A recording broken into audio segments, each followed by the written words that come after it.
Hey guys, so quick video for you on how you can reset your Hello Baby monitor. It's super simple. I got two here for you, this one and this one.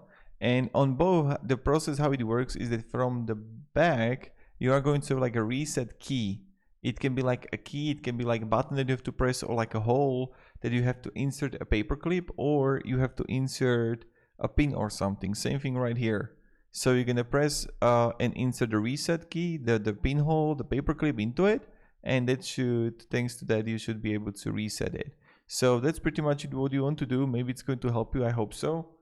And that's how it's done. So thank you very much for watching. You're just gonna press and hold it for 5 to 10 seconds when it's going to be turned on. Also try it when it's going to be turned off, and that's the process how it needs to be done. So thank you very much, and hope you have a great day. And goodbye.